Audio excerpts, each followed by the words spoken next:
পাহাড়ে অবিশ্রান্ত বৃষ্টি, ফুঁসছে তিস্তা। জলের নিচে তিস্তা বাজার বন্ধ। সিকিমগামী 10 নম্বর জাতীয় সড়ক লাচেন চুংথাং মঙ্গনের বিভিন্ন রাস্তা বন্ধ।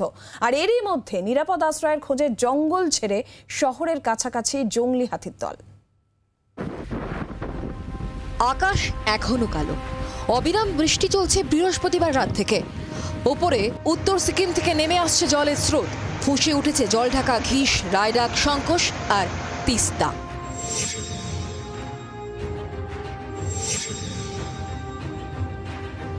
পাহাড়ের বাকি রূপলি সুতোর মতো তিস্তার রং এখন ধূসর। হু হু করে বাড়ছে জলস্তর। মালবাজারের টোটগাঁও ক্রান্তির পর এলাকায় জল ঢুকে পড়েছে। বাধ্য হয়ে জিনিসপত্র নিয়ে বাঁধের ওপর ত্রিপল খাটিয়ে আশ্রয় নিয়েছেন গ্রামের মানুষ। কালকে থেকে রান্না করতে পারছো?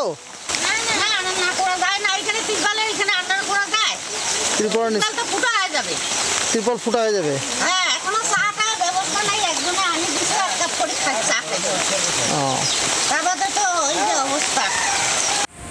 শুধু নদী নয়, সিকিম থেকে নেমে আসা জলের তোড়ে জল বাড়ছে পাহাড়ি ঝোড়াগুলিতে।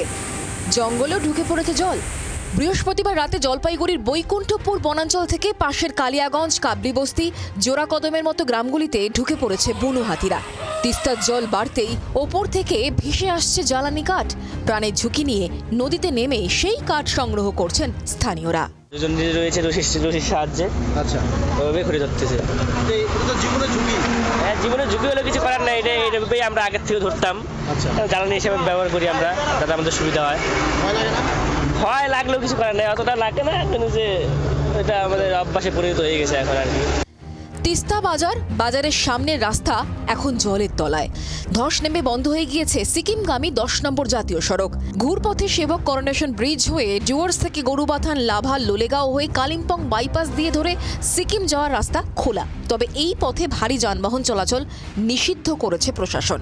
চেষ্টা চলছে দুর্যোগের জেরে সিকিমে আটকে পড়া পর্যটকদের নামিয়ে আনার।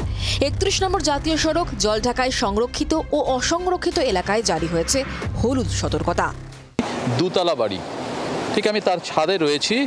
এই মুহূর্তেও দুদিন চলে গেলেও তার পরিস্থিতি কিন্তু একই রয়েছে। এখানে বহু বাড়ি এরকম জলের তলে রয়েছে। এলাকার মানুষ ব্যাপক ভয়ে রয়েছে। वाटर लेवल राइज होने की वजह से टो एरोशन हो गया कुछ जगह में, बिकॉज वो तो तब तक हम लोगों का एम्बैंकमेंट प्रोटेक्शन काम चल रहा है, पूरी उधर खत्म नहीं हुआ काम, इसलिए कुछ जगह में तो रोड क्रैक हो रहा है, उसी की वजह से भी प्रॉब्लम है। सो हम लोग ट्रैफिक रेस्ट्रिक्शन लगा हुआ है।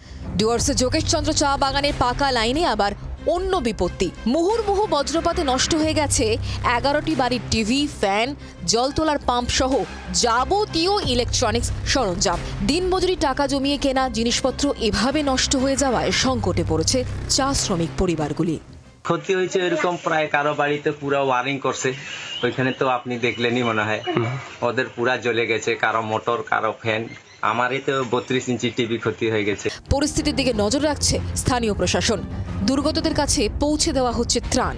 প্রশাসনিক আধিকারিকরা তিস্তার আশপাশের এলাকাগুলিতে গিয়ে খোঁজ খবর নিচ্ছেন। ব্যুরো রিপোর্ট, জি 24 ঘন্টা। বাংলার আওয়াজ, বাঙালির আবেগ, জি 24 ঘন্টা।